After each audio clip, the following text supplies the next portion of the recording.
प्रधानमंत्री नरेंद्र मोदी के काशी दौरे पर अखिलेश यादव ने जो विवादित बयान दिया, अब कहीं ना कहीं उस पर जमकर सुर्खियां बटोरती हुई नजर आ रही है समाजवादी पार्टी। आखिरी समय में बनारस में ही रहा जाता है, यह क्यों कहा अखिलेश यादव ने?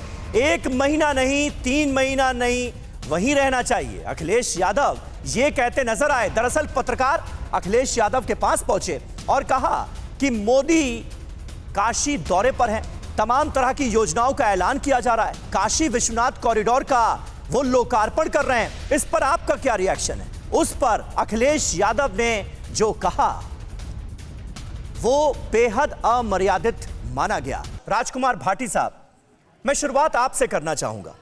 कल काशी की भव्य दिव्य तस्वीरें हमारे सामने आई।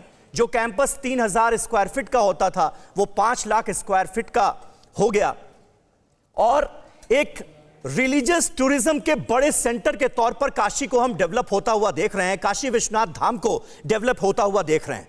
अखिलेश यादव का ये जो रिएक्शन सामने आया, ये चौंकाने वाला था राजकुमार भाटी साहब, कि आखिरी वक्त में लोग जाते हैं बनारस। क्या मतलब है इसका? नहीं, आप चौंके होंगे, लेकिन हम आपकी टिप्पणी पर कतई नहीं चौंके, ना भारतीय जनता पार्टी की टिप्पणी पर चौंके, क्योंकि हम बीजेपी के खिलाफ कुछ भी बोल रहे हैं, मोदी जी के खिलाफ कुछ भी बोल रहे हैं, योगी जी के खिलाफ कुछ भी बोल रहे हैं, हम जनता की समस्या उठाएं, प्रदेश की समस्या उठाएं, सरकार की कमियां बताएं, आपको हम पे हमले करने ही करने हैं, उसके लिए हम तैयार रहते हैं, हमें कोई दिक्कत नहीं है। लेकिन हम जनता की राजनीति कर रहे हैं, जनवाद की राजनीति कर रहे हैं। राजकुमार भाटी साहब, जनता की राजनीति, जनता से जुड़े मुद्दों की राजनीति करने के लिए ही ऑपोजिशन होता है, ये आपकी जिम्मेदारी है, यही उम्मीद भी हम करते हैं। लेकिन यहां आप जनता के मुद्दे उठाते नहीं, बल्कि व्यक्तिगत टिप्पणी, व्यक्तिगत प्रहार करते हुए नजर आ रहे हैं और यह कहते हुए नजर आ रहे हैं कि बनारस गए हैं। अच्छा, बनारस में तो लोग आखिरी वक्त में जाते हैं, क्या मतलब है इसका? बस आप ये बता दें। मैं इस पे भी बिल्कुल भी नहीं चौंका कि आपने मेरी बात बीच में काटी, क्योंकि हमें आदत पड़ चुकी है कि एंकर हमारी बीच में कूदते ही हैं। भाटी साहब, सबसे पहले मैं आपके पास आया हूं, आप ही लगातार बोल रहे हैं, मैं बस एक सीधा सा सवाल आपसे पूछ रहा हूं, उसका जवाब दे दें। पहली बार तो आए हैं, लेकिन बोलने तो नहीं दे रहे नहीं, और ये हमें आदत पड़ चुकी है, क्योंकि हमें पता है हम कुछ भी बोलेंगे, आप बोलने नहीं देंगे। आप पत्रकारिता तो कर नहीं रहे हैं। जवाब दीजिए भाटी साहब, जवाब दीजिए। राजनीति की बात कीजिए, आप पत्रकारिता पर सवाल मत उठाइए, बोलिए। आप है नहीं, आप तो खिलाड़ी हैं, एक्स्ट्रा खिलाड़ी हैं भारतीय जनता पार्टी के, तो हमें तो आदत पड़ जवाब नहीं है आपके पास? क्यों नहीं जवाब है हमारे पास? अगर बोलिए ना, दीजिए जवाब। अगर आप सुनोगे तो हमारे पास सुन रहे हैं हम, जवाब दीजिए। अगर एंकरिंग के नाम पर ये, अरे छोड़िए भाटी साहब, कैसी बातें आप कर रहे हैं, कैसी बातें आप कर रहे हैं? ये पत्रकारिता और एंकरिंग का पाठ मुझे मत सिखाइए। आपसे जो सवाल पूछा जा रहा है उसका जवाब दे दीजिए, सिंपल। क्या मतलब है अखिलेश यादव के इस बयान का, बता दीजिए। अगर नहीं जवाब है तो मैं दूसरे मेहमान के पास जाऊं, प्लीज। मैं कोशिश कर बोलने की, लेकिन मैं जनता को ये दिखाना चाह रहा हूं कि आप नहीं बोलने देंगे। ओहो, विक्टिम कार्ड खेलने आए हैं क्या भाटी साहब? अरे यार, बोलने तो दोगे कम से कम, काहे की एंकरिंग कर रहे हो यार? बोलने तो दोगे। आप मतलब आप मुझ पर टिप्पणी करने आए हैं या मेरे सवाल का जवाब देने आए हैं? बोलिए। पहले आप सवाल करिए, फिर मुझे 30 सेकंड का समय दीजिए। चलिए, दिया 30 सेकंड, 30 सेकंड दे दिया, बोलिए। लगातार आप बोलते रहे तो मैं कैसे बोलूं? बोलिए।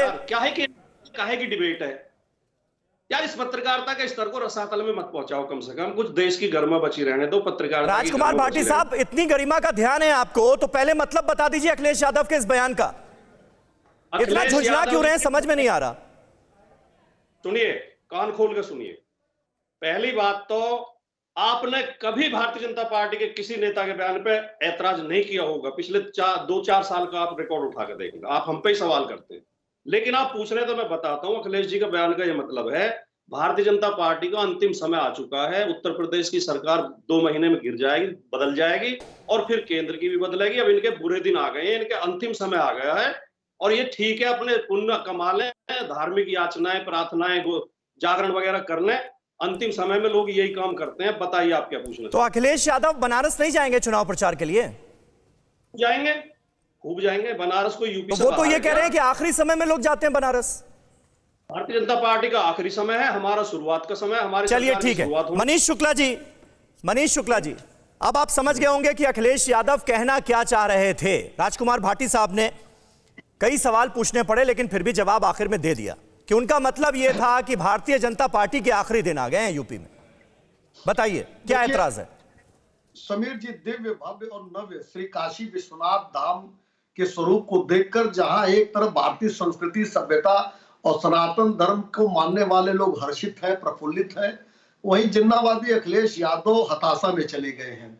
और जब जब औरंगजेब के मानसिकता पर या इस तरह की मानसिकता पर चोट होगी या औरंगजेब के दिए गए घावों को भरा जाएगा, तो जरूर अखिलेश यादव जैसे लोग दुखी होंगे। ऐसी मानसिकता के और लोग भी हैं जो दुखी होंगे, और इस पे कोई आश्चर्य की बात नहीं है। जैसे अभी कह रहे थे राजकुमार जी, उनको आश्चर्य नहीं, वैसे हमें भी आश्चर्य नहीं है। अयोध्या में जब प्रभु राम का मंदिर बन रहा था तो समाजवादी पार्टी के सांसदों का बयान, शफीकुर रहमान बर्क और एसटी हसन का बयान सबके सामने है। तो सनातन धर्म की जहां बात होगी, जहां काशी के विकास, जहां उत्तर प्रदेश की विकास की बात होगी, जहां उत्तर प्रदेश में फिर से विकास की बयार बहे, तो अखिलेश यादव हताशा में जाके इस तरह की भाषा का प्रयोग कर सकते हैं। और इसलिए मुझे आश्चर्य नहीं है समीर जी, जिन्होंने अपने पिताजी से भरी सभा में माइक छीन लिया हो और जिनके पिताजी ने कहा हो कि इतना अपमान हमको किसी ने नहीं किया, ऐसे संस्कार वाले व्यक्ति से और क्या उम्मीद की जा सकती है। और रहा सवाल राजकुमार भाटी जी का, ये कोई आप पहले एंकर नहीं है। हमारे साथ 2 बार डिबेट में इनको 2 महिला पत्रकारों ने उठा के बाहर किया डिबेट से, जिस तरह से आज इनकी स्थिति हो गई है। तो अखिलेश यादव से लेके, चलिए ठीक है राजकुमार भाटी साहब, भले व्यक्तिगत टिप्पणी मेरे ऊपर कर लें, लेकिन मैं ये इजाजत नहीं दूंगा कि किसी को कि आपस में व्यक्तिगत टिप्पणी की जाए और इस डिबेट की जो दिशा और दशा है उसको बदलने की कोशिश की जाए। अड़ी सोमवार से शुक्रवार शाम 6 बजे सिर्फ TV9 भारतवर्ष पर।